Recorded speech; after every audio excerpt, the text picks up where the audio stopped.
Ngapunten Gus, niki berkenaan dengan keilmuan tasawuf yang sudah banyak beredar di antara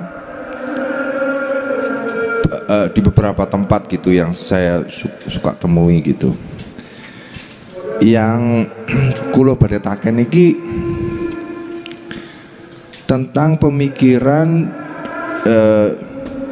Rabi'ah Al-Adawiyah di dalam bukunya yang berjudul Tuhanku tenggelamkanlah aku di dalam lautan cintamu. Di dalam buku tersebut ada sebuah doa dari beliau yang berisi, Tuhanku jadikanlah aku mencintaimu melebihi apapun yang ada di bumi dan di langit, melebihi apapun yang ada di dunia dan di akhirat, melebihi apapun dan siapapun. Lalu saya mencari-cari informasi, yang saya dapatkan mengatakan Gus, jadi beliau itu menyadari bahwa dirinya sendiri nggak mungkin bisa peduli atau perhatian pada dirinya sendiri, atau dirinya sendiri juga nggak bisa peduli atau perhatian pada orang tua, keluarga, saudara, teman-teman dan sebagainya, kalau Gusti Allah tidak mengilhamkan perasaan kepedulian dan termasuk emosi yang paling kuat yang diketahui yaitu cinta. Sedangkan salah satu sifat Gusti Allah adalah Al-Wadud. Nah, jadi yang saya tahu alasan mengapa Rabi'ah Al-Adawiyah berdoa seperti itu kepada Gusti Allah itu karena kesadaran itu, karena dia nggak mungkin bisa mencintai Gusti Allah kalau Gusti Allah tidak menghadirkan perasaan kasih sayang, kekaguman maupun cinta itu ke dalam hatinya, karena makhluk tidak bisa menciptakan hatinya sendiri, tidak bisa menciptakan kesadaran, pikiran maupun kecerdasannya sendiri. Lalu, nah setelah saya berpikir lama, wah ini benar juga miturut kula niku ngaten, wah ini kok menurut saya kok lurus sekali, maksudnya. Lalu dalam kesendirian saya ikuti apa yang dilakukan oleh Rabi'ah Al-Adawiyah, menengadahkan kedua tangan dan melafalkan doa tersebut. Lalu setelah berjalannya waktu beberapa bulan kemudian, yang terjadi itu saya malah tidak kuat lagi untuk wudu dan sholat seperti biasanya. Sebelum azan itu saya sebisa mungkin terus ada di masjid, tapi kemudian udah tidak kuat lagi karena miturut kula niku Gus, niku saya sudah berhadapan dengan satu-satunya yang maha benar, sehingga di hadapan yang satu-satunya yang maha benar tidak mungkin saya berani bilang saya benar. Di situ saya merasa ada kesaksian, ada kegembiraan gitu. Saya bersaksi bahwa semua kesalahan milik saya, semua kebenaran milik Allah. Dan saya merasa itu kesempurnaan antara hamba dan Tuhannya. Lalu di hadapan satu-satunya yang maha raja, saya tidak berani mengatakan ada kebaikan dalam diri saya. Seperti dulu kalau saya sholat itu kan mencari-cari pahala, pokoknya sholat sunnah ini pahalanya segini, sholat ini pahalanya segini, itu hitungannya kan pahala terus gitu. Setelah kesadaran itu datang, saya sudah tidak berani lagi Gus, udah tidak berani ngitung apa-apa, tapi saya merasa senang karena di hadapan yang maha mulia, satu-satunya yang maha mulia, saya tidak berani mengatakan ada kebaikan dari dalam diri saya. Maka saya mengatakan segala keburukan milik saya, segala kebaikan milik Allah, segala kehinaan milik saya, segala kemuliaan milik Allah. Lalu saya merasa damai, tapi juga terus jadi tidak kuat lagi sholat, karena setiap saya mau sholat kok saya sadar sekali siapa yang akan saya temui nantinya. Nah, itu sebenarnya masih berseri Gus. Karena ini perjalanan terus terjadi apa? Kesimpulannya mawon, kesimpulannya. Nah, yang ditanyakan. Yang saya tanyakan itu niku mekaten niku leres napa mboten Gus? Mboten nggih. Nggih. Assalamualaikum warahmatullahi wabarakatuh. Waktu kita nggak lama, habis sisa kami juga akan ngaji di luar di daerah Mojokerto, Kecamatan Gedek itu nanti dalam acara Maulid. Mengapa di dalam Al-Quran tentang tauhid itu ada 4 tahap? La ilaha illallah wa huwa wa anta wa ana. Itu proses seseorang sebelum dijadikan Allah sebagai kekasihnya. Itu ada proses pengenalan. Kita diceritakan si A cantik, penasaran toh? Kita akan menuntut bagaimana kita bisa bertemu terhadap si A. Udah dikasih nomor telepon, hanya tahu teleponnya saja, suaranya kok merdu dan lain sebagainya. Kita dikenalkan terhadap Allah lewat nama La ilaha illallah. Meningkat tauhidnya la ilaha illallah.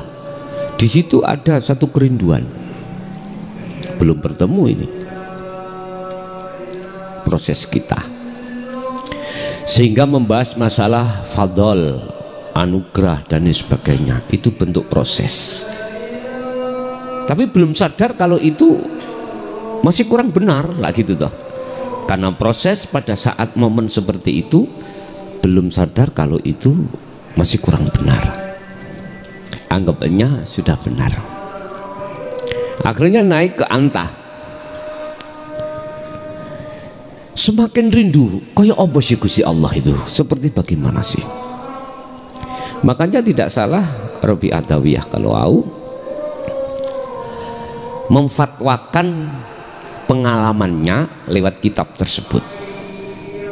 Akhirnya bermuncullah syair doa yang isinya, jadikanlah aku tenggelam di dalam singgasanamu, cara cintaku, apa isi dunia seisinya kalah dengan cintamu, apapun akhirat kalah dengan cintaku padamu. Nah, kapan momen-momen itu terjadi? Ketika saat Anda ini sudah melakukan dzikir sirul asrar yang masih di tahapan syu'arul basyirah. Penghilangan rasa cinta baik yang ada kaitannya urusan duniawiyah dan ukhrawiyah. Hal itu detik-detik akan hilang cintanya.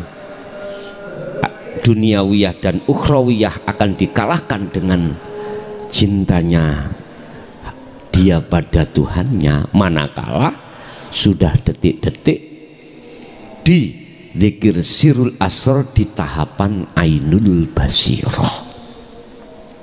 Ketemu sudah.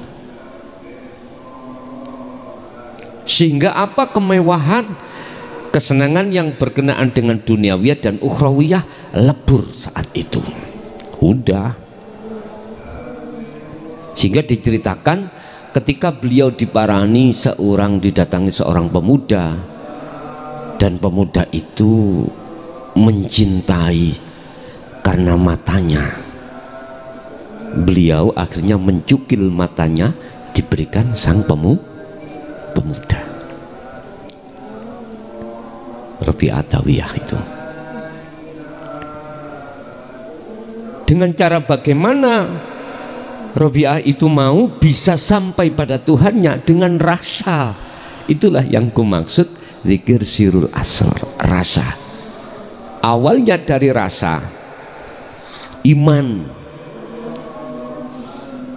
ngimani percaya dengan mutlak bahwasanya khairi wa syarri itu datangnya dari Allah, dari zat yang dia cari dan dia dambakan cintanya. Bahkan ini juga dikatakan dalam surah Al-Imran ayat 31, kalau nggak salah Allah katakan, Qul in kuntum tuhibbunallaha fattabi'uni yuhibbukumullah wa yaghfir lakum dzunubakum. Kalau cintamu itu diterima Allah, ingin diterima Allah dan dijadikan kekasih, fattabi'uni, ikuti aku. Ngikuti panjenengan yang bagaimana? Ini, jangan kau duduk manis di hukum syariat saja, tapi kau harus naik ke hakikat supaya bisa menuju ma'rifat. Jadi syariat nggak bisa Pak langsung ma'rifat, nggak bisa, tahapan dulu. Makanya tadi tauhid yang ketiga, la ilaha illa anta, sebagai pembuka untuk sampai pada puncak tauhid, bercinta kita terhadap Allah, la ilaha illa ana. Di sini mengapa umat Islam mayoritas itu tidak mengenal tentang hal itu? Taunya ada seorang figur tokoh sufi yang sudah mengarang kitab, oh iki ceritane ngene. Jawabannya cuma satu, karena umat ini nggak dikenalkan dengan ajaran dinut tauhid yang tingkatannya sampai ke anta wa ana. Ndak, itu ditutup-tutupi. Entah ditutupi alasannya memang bodoh, ataukah ditutupi karena fitnah, ataukah saking dangkalnya pengetahuan tentang anta wa ana, ataukah memang beliau sudah mengerti tapi disimpan rapat. Itu alasan-alasan.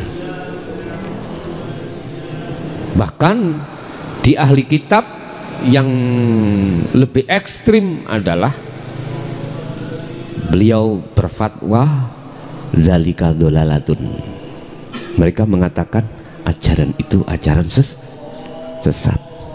Otomatis kita sebagai makmumnya mengikuti imam, wis nggak gelem belajar mencari pengetahuan tentang masalah ketauhidan.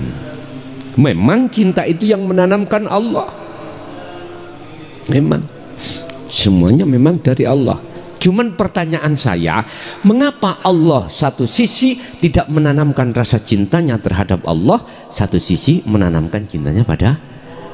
Dijawab di dalam satu ayat, karena sami'na wa ata'na wa sami'na wa asaina. Bukankah aku sudah sering katakan jalan untuk menuju aku dan tinggalkan jalan nafsu, sedangkan kau tetap tidak menghiraukan. Terus sing wa ata'na, dia memperhatikan dan mengikuti jalan pada Allah. Itu alasannya mengapa Allah menyesatkan satu hamba dan memberikan petunjuk satu hamba. Sebab manakala Allah menyesatkan satu hamba, tidak ada satupun yang bisa menolong. Barang siapa yang diberi petunjuk oleh Allah, tidak ada satupun yang bisa menyesatkan. Jadi itulah proses-proses tauhid itu. Rindu akan hilang manakala sudah bertemu sang kekasih. Udah, karena waktunya kita sangat mepet untuk pada kesempatan ini. Nanti bisa bertemu kembali karena malam ini ada tugas ngaji di luar. Kita akhiri. Al-Fatihah.